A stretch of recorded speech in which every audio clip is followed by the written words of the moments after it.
శ్రీమాత్రే నమ. అందరికీ నమస్కారం. నా పేరు సంతోష్ కుమార్ శర్మ, కాళీ ప్రసాద్. శ్రీరస్తు, శుభమస్తు, అవిఘ్నమస్తు. కళ్యాణ గుణావహం రిపుహరం దుస్వప్న దోషావహం గంగా స్నాన విశేష పుణ్యఫలదం గోధాన తుల్యామృణాం ఆయుర్వద్ది ఉత్తమం శుభకరం సంతాన సంపత్ప్రదం నానాకర్మ సుసాధనం సముచితం పంచాంగమాకర్ణ్యతాం. ఈ పంచాంగ శ్రవణం ద్వారా మీరు మీ యొక్క దుస్వప్నంలో వచ్చే అంటే చెడు కళల నుంచి వచ్చే దోషాలన్నీ తొలగిపోతాయి. తర్వాత గంగా నదిలో ఏ విధంగా అయితే స్నానం చేస్తే ఏ విధమైన పుణ్యం లభిస్తుందో మీకు ఈ పంచాంగం వినడం ద్వారా అటువంటి పుణ్యం లభిస్తుంది. ఒక గోవును దానం చేస్తే ఏ విధమైన పుణ్యం లభిస్తుందో అలాంటి పుణ్యం ఈ శ్రవణం ద్వారా మీకు ఈ ఉగాది రోజు మీకు లభిస్తుంది. మీ యొక్క ఆయుర్వృద్ధి అవుతుంది, మీ యొక్క వంశవృద్ధి కూడా అవుతుంది, మీ యొక్క సంతాన వృద్ధి జరుగుతుంది. ఇంట్లో నానాకర్మ సుసాధనం అంటే మీరు చేసే వివిధ పనులందు కూడా మీరు విజయం పొందే అవకాశం ఉంటుంది ఈ పంచాంగం వినడం ద్వారా. ఈ సంవత్సరం పేరు క్రోధీనామ సంవత్సరము. క్రోధి అంటే కోపము. ఈ పేరులోనే ఉంది కోపము. ఈ కోపం వల్ల నానా రకాల ప్రజలు చాలా దుఃఖాలను అనుభవించే అవకాశం ఉంది. కోపానికంటే ఎక్కువ క్రోధి. ఈ సంవత్సరంకు రాజు కుజుడు, మంత్రి శని. నవనాయకులలో 7 గ్రహాలు పాపాదిత్యం ఉన్నాయి, 2 గ్రహాలు మాత్రమే శుభం ఉండడం వల్ల ఈ సంవత్సరము ఆహార ధాన్యాలు అధికంగా పెరిగే అవకాశం ఉంది. రాజులు కొట్లాటలు పెట్టుకోవడం వల్ల ప్రజలు బాధపడతారు ఈ సంవత్సరము. తర్వాత ఈ సంవత్సరము ఎవరైతే కుల వృత్తిని నమ్ముకునే వారు ఉన్నారో, ముఖ్యంగా వడ్రంగులు కానీ కమ్మరి కుమ్మరి కార్మికులు కూలి పనిచేయ వారికి ఆపద వచ్చే అవకాశం ఉంది ఈ సంవత్సరము. ఎవరైతే పుష్పాలు, ఫలాలు, సుగంధ ద్రవ్యాలు, తర్వాత రంగులు అమ్మేవారు ఎవరైతే ఉన్నారో వారికి సుఖజీవనం పొందే అవకాశం ఉంది ఈ సంవత్సరము. తర్వాత ఈ సంవత్సరము రవాణా సౌకర్యాలు చాలా తగ్గిపోతాయి. ప్రభుత్వానికి కూడా ప్రజల సహకారం అంతంత మాత్రమే ఉంటుంది. ఈ సంవత్సరం మద్యపాన నివారణకై తగు చర్యలు తీసుకునే అవకాశం కూడా ఉన్నది. మన దేశం ప్రపంచంలోనే మన దేశం క్రీడారంగంలో మొదటి స్థానంలో ఉండే అవకాశం ఉంది ఈ సంవత్సరము. తర్వాత రోడ్డు ప్రమాదాలు అధికంగా అయ్యే అవకాశం ఉన్నది. తర్వాత ఇతర మత శక్తులు కుయుక్తులు పనిచేయకుండా కేంద్ర ప్రభుత్వం పనిచేసే అవకాశం కూడా ఈ సంవత్సరం ఉంది. ప్రైవేటు ఛానళ్ళు తగ్గిపోతాయి, ప్రభుత్వ ఛానళ్ళు పెరిగిపోతాయి. తర్వాత ఈ సంవత్సరము రాజులు కొట్లాటలు పెట్టుకుంటుంటారు ఎప్పటికే ప్రతిసారి. అలా పెట్టుకోవడం వల్ల ప్రజలకు పని చేయకపోవడం వల్ల ప్రజలు ఇబ్బందులు పాలయ్యే అవకాశం ఉన్నది. తర్వాత విదేశీ సంచారం చేయవారికి పాస్పోర్ట్ వీసాలు చాలా సులభంగా లభిస్తాయి ఈ సంవత్సరము. ఈ సంవత్సరము తెలంగాణ రాష్ట్రము దేశంలోనే అత్యున్నత స్థాయికి ఎదిగే అవకాశం ఉన్నది. తర్వాత ఎర్రని రంగులు, ఎర్రని ధాన్యాలు, ఎర్రని భూములు పండే అవకాశం ఎక్కువ ఉంది. కందులు, బంగారము, వెండి, సీసము, ఇలాంటి ఉల్లిపాయలు, పోగాకు, తేయాకు ఇలాంటి వాటికి ధరలు పెరిగే అవకాశము ఈ సంవత్సరము మనకు గోచరిస్తుంది. తర్వాత దేవుడు లేడు అనే వాదం అనేది ఈ సంవత్సరం ప్రబలే అవకాశం ఉంది. కాబట్టి ఈ సంవత్సరము అంతగా అనాస్తికవాదం పెరిగే అవకాశం కూడా ఉండేది ఈ సంవత్సరము. తర్వాత ఈ సంవత్సరము మనకు 2 వీసాల గాలి ఉంది, 2 వీసాల వర్షం ఉంది, 7 వీసాల పంట మాత్రమే ఉంది. మనకు రాజు కుజుడు, రాజవాహనం నావ అంటే పడవ, మంత్రి శని, సేనాధిపతి శని, సస్యాధిపతి కుజుడు, ధాన్యాధిపతి చంద్రుడు, అర్ఘ్యాధిపతి శని, మేఘాధిపతి శని, రసాధిపతి గురుడు, నీరసాధిపతి కుజుడు, పశుపాలకుడు అంటే పశువులను పాలించేవాడు యముడున్నాడు, కానీ పశువుల గోపు కొట్టం మీద మాత్రము బలరాముడు ఉండడం. ఈసారి పశువుల వృద్ధి అంతగా ఉండదు, పాలు కూడా అధికంగా లభించే అవకాశం ఉండదు ఈ సంవత్సరం. ఎందుకంటే పశుపాలకుడు యమునున్నాడు కాబట్టి ఇబ్బందుల పాలయ్యే అవకాశం ఉంటుంది ఈ సంవత్సరము. తర్వాత ఈ సంవత్సరము ప్రజల వృద్ధి 15 ఉంటే ప్రజాక్షయం కూడా 15 ఉంది. వర్షం 11 ఉంటే ధాన్యం 12 ఉంది. పురుషులు 11 మంది ఉత్పత్తి చెందితే స్త్రీలు 13 మంది ఉత్పత్తి చెందే 19 మంది ఉత్పత్తి చెందే అవకాశం ఉంది. తర్వాత జన్మించేవారు 5 అయితే మరణించేవారు 5 ఉన్నారు ఈ సంవత్సరము. జ్ఞానం 13 ఉంది, అజ్ఞానం 1 ఉంది. శాంతం 13 ఉంది, నిద్ర 13 ఉంది. తర్వాత ఈ సంవత్సరము ప్రతిష్ట 15 వాళ్ళు ఉంటే అప్రతిష్ట 3 వాళ్ళు ఉంది. సుఖం 3 వాళ్ళు ఉంటే దుఃఖం 7 వాళ్ళు ఉంది ఈ సంవత్సరం. ఇక నవనాయకుల ఫలాలు చూసుకుంటే రాజు కుజుడు రాజు అయినందువల్ల రాజ విరోధికం అంటే రాజుల మధ్యలోనే కొట్లాట అవకాశం ఉంది. అగ్నిభయము, చోర భయము, రోగ భయము అవకాశం ఉంది. సర్పభయం కూడా పెరిగే అవకాశం ఉంది. రాజువాహనం నా వల్ల ఈ సంవత్సరం ప్రజా కల్లోలములు పెరిగిపోతాయి. ఆకలి బాధ జనులు అల్లాడిపోతారు, పశువులకు నష్టం అయిపోతుంటుంది. తర్వాత దుర్భిక్షంగా ఉంటుంది. మంత్రి శని కావడం వల్ల ఎక్కువగా ప్రతి వారికి ఇతి బాధలు అనేటి పెరిగిపోయే అవకాశం ఉన్నది ఈ సంవత్సరం. సేనాధిపతి శని అవ్వడం వల్ల అన్యోన్యం లేక జనుల మధ్య అన్యోన్యం లేక కలహాలు పొందే అవకాశం ఉన్నది. సస్యాధిపతి కుజుడు వల్ల కందులు, మిర్చి, వేరుశనగ ఈ ధాన్యాలు పండే అవకాశం ఉన్నది. తర్వాత ధాన్యాధిపతి చంద్రుని వల్ల సుభిక్షంగా ఉంటారు. పాలు, పెరుగు, మజ్జిగ, వెండి, బంగారము, బియ్యము, చెరుకు, పంచదార ఈ ధరలు కూడా పెరిగే అవకాశం ఉన్నది. శని అర్ఘ్యాధిపతి వలన నువ్వులు, మినువులు పెరిగే అవకాశం ఉన్నది.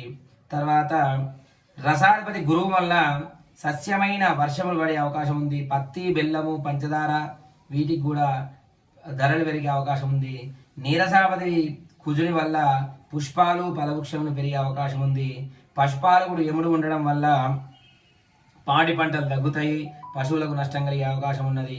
స్థాన సంరక్షణలు బలనం వల్ల పాడి పంటలు సమృద్ధిగా ఉండడం, ప్రాణికోటి క్షేమ ఆరోగ్యములు మధ్యంగా ఉంటాయి. ధరలు కూడా అక్కడక్కడ హెచ్చుతగ్గుల అవకాశం ఉన్నది. ఈ సంవత్సరము ఈ 12 రాశుల వారి జాతకం చూసుకుంటే ఆదాయ వ్యయాలు చూసుకుంటే మేషరాశి వారికి 8 వాళ్ళ ఆదాయం, 14 వాళ్ళ ఖర్చు. రాజపూజితం 4, రాజవమానం 3. వృషభ రాశి వారికి 2 వాళ్ళ ఆదాయం, 8 వాళ్ళ ఖర్చు. రాజపూజితం 7, రాజవమానం 3. మిథున రాశి వారికి ఆదాయం 5, వ్యయం 5, ఖర్చు. రాజపూజితం 3, రాజవమానం 6. కర్కాటక రాశి వారికి ఆదాయం 14, వ్యయం 2. తర్వాత రాజపూజితం 6, రాజవమానం 6. సింహరాశి వారికి ఆదాయం 2, వ్యయం 14, రాజపూజితం 2, రాజవమానం 2. కన్యారాశి వారికి ఆదాయం 5, వ్యయం 5, రాజపూజితం 5, రాజవమానం 2. తులారాశి వారికి ఆదాయం 2, వ్యయం 8, రాజపూజితం 1, రాజవమానం 5. వృశ్చిక రాశి వారికి 8 వాళ్ళ ఆదాయం, 14 వాళ్ళ ఖర్చు. రాజపూజితం 4, రాజవమానం 5. ధనుసు రాశి వారికి 11 వాళ్ళ ఆదాయం, 5 వాళ్ళ ఖర్చు. 7 వాళ్ళ రాజపూజితం, 5 వాళ్ళ రాజవమానం. మకర రాశి వారికి 14 వాళ్ళ ఖర్చు, 14 వాళ్ళ ఆదాయము, 3 వాళ్ళ రాజపూజితం, 1 వాళ్ళ రాజవమానం. కుంభరాశి వారికి 14 వాళ్ళ ఆదాయం, 14 వాళ్ళ ఖర్చు. రాజపూజితం 6, రాజవమానం 1. మీనరాశి వారికి రాజపూజితం 11, వ్యయం 5, రాజపూజితం 2, రాజవమానం 4, ఆదాయం 11, వ్యయం 5. ఈ సంవత్సరము మనకు మృగశిర సగం పాదం నుండి మనకు కాలమయ్యే అవకాశం ఉన్నది. అనగా మృగశిర సగం పాదం అంటే జూన్ నెల నుంచి మనకు వర్షాలు పడే అవకాశం ఉంటుంది. నక్క మీద వస్తుంది సంవత్సరం కాబట్టి మృగశిర, ఆరుద్ర, పునర్వసు, పుష్యమి, అశ్లేష, మక వరకు కూడా మనకు వర్షాలు అధికంగా పడే అవకాశం ఉంటుంది. తర్వాత రాశి కూటమి రాశి వాళ్ళకి చూసుకుంటే 12 రాశులకు చూసుకుంటే ఈ మేషరాశి వారికి పోయిన సంవత్సరం కంటే, గత సంవత్సరం కంటే చాలా దివ్యంగా ఉంటుంది. వీళ్ళు అనుకున్న పనులు సాధించే అవకాశం ఈ సంవత్సరం ఉంది. వీళ్ళు విదేశీ ప్రయాణం చేసే వారికి అనుకూలంగా వస్తుంది. నూతన వ్యాపారము, నూతన పెట్టుబడులు, వివాహాది శుభకార్యాలు చేసుకునే వారికి కూడా ఈ సంవత్సరం చాలా బాగా జరుగుతుంది. వీరికి గుడ్ విల్ పెరిగే అవకాశం కూడా ఉంది మేషరాశి వారికి. అలాగే వృషభ రాశి వారికి పోయిన సంవత్సరం, గత సంవత్సరం తో చూసుకుంటే వారికి కూడా ఈ సంవత్సరం అధికంగా బాగుంది. కాకపోతే ఈ మే నెల 1వ తారీఖు వరకు బాగాలేదు వీళ్ళకు. 10వ శని 11వ రావు వల్ల ఏ పని చేసినా కూడా అంచనాకు మించిన వ్యయం ఉంటుంది. కాకపోతే నూతన వ్యాపారాలు చేసే వారికి మాత్రం కలిసి వస్తుంది. వృషభ రాశి వారికి వీరికి ఎక్కువగా మిశ్రమ ఫలితాలు ఉంటాయి. మిథున రాశి వారికి 10వ స్థానం శని 11వ స్థానం రాహు ఉండడం వల్ల మంచి కలుగుతుంది. శుభకార్యాలకు ప్రయత్నాలు సాగిస్తారు. విజయం పొందే అవకాశం ఉంటుంది. కొత్త పిల్లలకు ఉద్యోగం పొందే అవకాశం, మీ పిల్లలకు ఉద్యోగం వచ్చే అవకాశాలు ఉంటాయి. ఖరీదైన వస్తువులు కొనే అవకాశం ఉంటుంది. ఈ సంవత్సరము వీరికి వినాయక చవితి వరకు మిథున రాశి వారికి చాలా దివ్యంగా ఉంది. కర్కాటక రాశి వారికి గత సంవత్సరం కంటే ఈ సంవత్సరం 11వ స్థానం గురువు ఉండడం వల్ల వీరికి అత్యంత అనుకూలమైన కాలంగా చెప్పవచ్చు. ఈ కర్కాటక రాశి వారికి ఏ పని చేసినా కూడా అవలీలుగా నెరవేరుతుంది. శత్రువులందరూ మిత్రులుగా మారే అవకాశం ఉంటుంది. తర్వాత ఈ సంవత్సరం వీరికి సంక్రాంతి వరకు కూడా బాగా ఉంటుంది. సింహరాశి వారికి ఈ సంవత్సరము 10వ స్థానంలో గురువు ఉండడం వల్ల చేసే అన్ని పనుల యందు లాభాల అవకాశం ఉంటుంది. ఇల్లు కట్టుకునే వారికి గృహ నిర్మాణ అవకాశం ఉన్నది. నూతన పనులు ప్రారంభించే వారు కూడా చాలా దివ్యంగా ఉంది ఈ సంవత్సరం. గతంలో నిలిచిపోయిన పనులు కూడా ఈ సంవత్సరం పెరిగే అవకాశం ఉంది. వీళ్ళు పొలిటికల్గా పోతే లీడర్లు అయ్యే అవకాశం కూడా ఉంది ఈ సింహరాశి వారికి ఈ సంవత్సరం. కన్యా రాశి వారికి 6వ స్థానంలో గురువు 9వ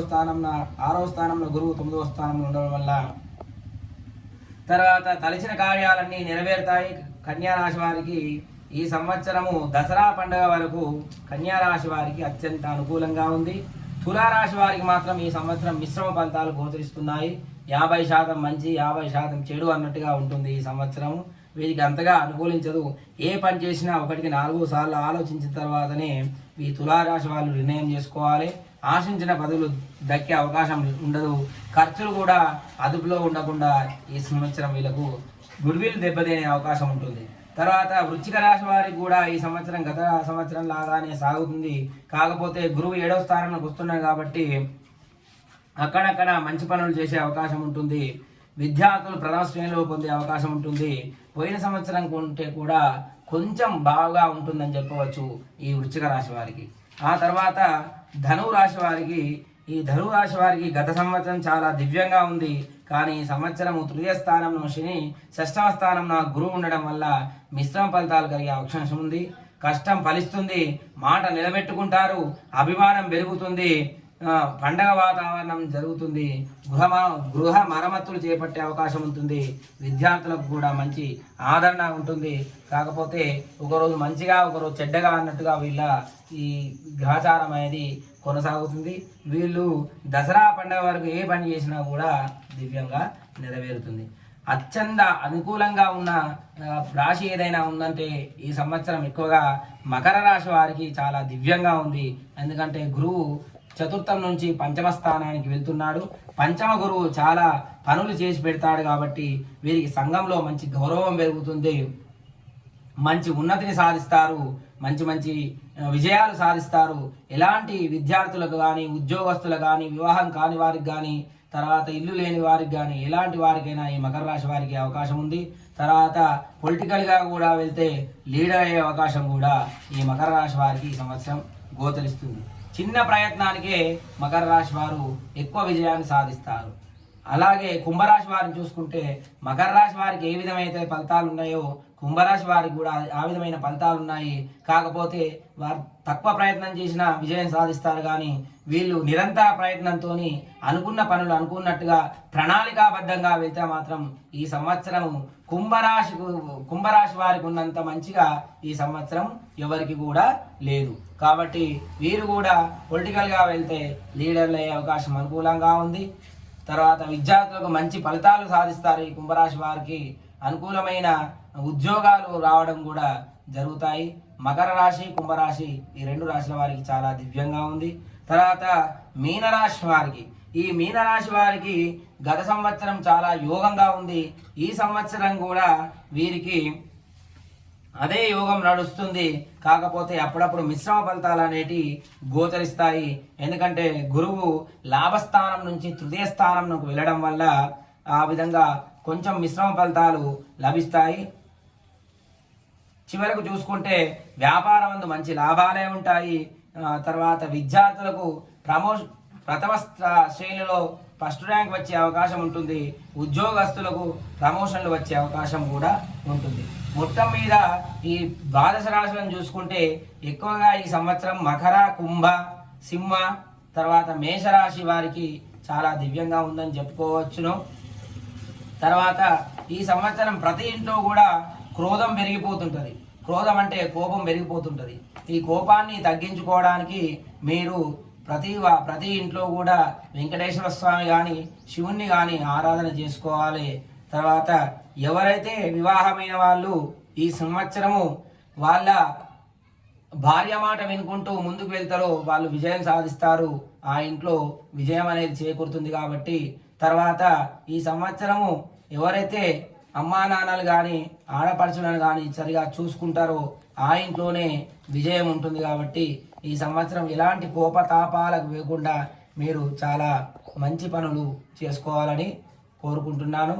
స్వస్తి ప్రజాభ్యాం పరిపాలయంతాం జ్ఞానేన మార్గేణ మహిం మహీతాం గోబ్రాహ్మణేభ్యో శుభమస్తు నిత్యం. లోకా సమస్తా సుఖినో భవంతు.